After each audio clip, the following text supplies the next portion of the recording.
Okay, so today we're going to talk about dodging and burning in Photoshop, and we're going to talk about the differences between doing this here and doing it in the darkroom. So first thing I did was I opened up a picture. As with any time that we're working in Photoshop, the first thing I want you to do is I want you to go to your layers window and make a copy of your background. If for some reason your layers window is not open, you go up to window and look down for layers right here. Okay, a check mark means that it is open at this point in time. So we made a background copy. This is going to enable us to keep the original. This background copy, we're then going to turn around and we're going to turn it into a grayscale so that we can look at it in the same view as when we were in the darkroom. So we're going to go to Mode, and I go to Grayscale. And we're not going to flatten the image. And we are going to discard the color information.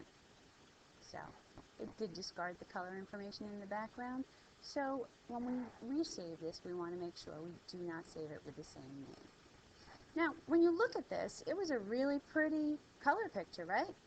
But the black and white's not so much. And the reason is because we're not seeing a lot of blacks, we're not seeing a lot of whites, we're seeing a lot of grays. So we want to change the levels on that. And the way we're going to do that is over here in the Adjustments window. Again, Adjustments, if you don't see it, come up here, click on Adjustments, check it off, and there it'll be. In here, we're going to hover, and we're going to find Levels. And in the Levels, we're going to click on it. It's going to ask us to create a level. Now, the way the levels work is that we have a black slider bar, a gray slider bar, and a white slider bar. When we slide the white slider bar over, we get more whites.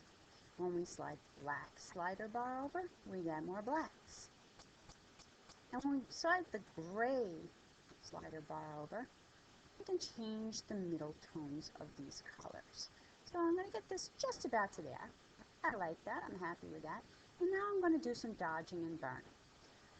What I want to do is I want to make this flower a little lighter and this flower, actually I want to make this flower a little darker and this flower a little lighter. But they're kind of small in this picture, so I'm going to click on my magnifying tool and I'm going to click and drag over just those two colors. It's going to help me to get a little closer. Now, as you notice, our levels are the blue layer that is over here in the levels bar, in the layers bar. What that means is that that area is activated. We don't want to activate that. We want to activate the background copy. And the reason we want to do that is because that's where we want to make the actual edits. So, on to dodging and burn. In here, in our toolbar box, we have this little hand. And if you hover over it, it shows that it's the burn tool. Underneath the burn tool, there's also a dodge tool. And by clicking on that, now I'm able to dodge my pictures. What does dodge mean again? Remember when we were in the darkroom, we covered something up for a little bit of time, and that helped to make that lighter. So we're going to make it lighter. And when we're ready to make it lighter, we want to look at the size of our brush. This brush is going to lighten anything that it touches. If you notice up here, we have all kinds of different adjustments that we can do. And one of them is the size of the brush and the hardness of the brush. In this practice, we want to make the brush very soft. So we're looking for the hardness to be at 0. We want to make the size of it something that's going to not color the whole background as it's coloring this. Once we get our size to where we're happy with it, and then come in, and very lightly, lighten up the picture. We want a little bit more here, lighten certain areas, and just give that one a little bit of an accent. Now, I want to come in and I want to make some parts darker. So I'm going to come in with the burn tool. Again, check the size of my button. This has a dark edge on it, and when it has that, that means that it's going to give you a really clear line, just like that. Don't like that, so I'm going to hit Control Z because I don't want it to be that clear. And I want to come back in here and I'm going to change my hardness to as soft as it possibly can, so it's a little subtle. In this particular tulip, And then I want to come into my shadows and make them a little bit darker.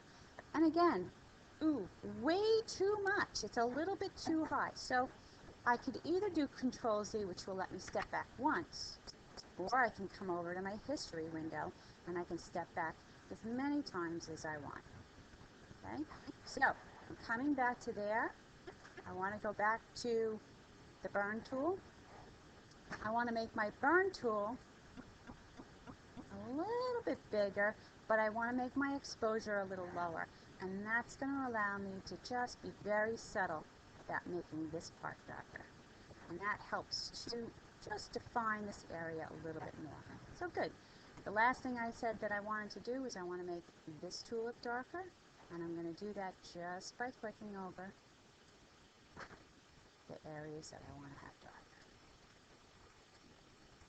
Now, I could spend a whole day doing this because when I hit Control 0, which zooms me all the way out, it shows me how just by doing those couple little things I've affected this picture. When we close the eye on the layers that we have open, they'll show us what the original picture looked like. Here's the levels, and then here's my dodge and burn. And you can play around with this as much as you like and make certain areas of your picture lighter, certain areas of your picture darker by using this tool. So I hope you enjoy it. I want you to play with it now. Thanks.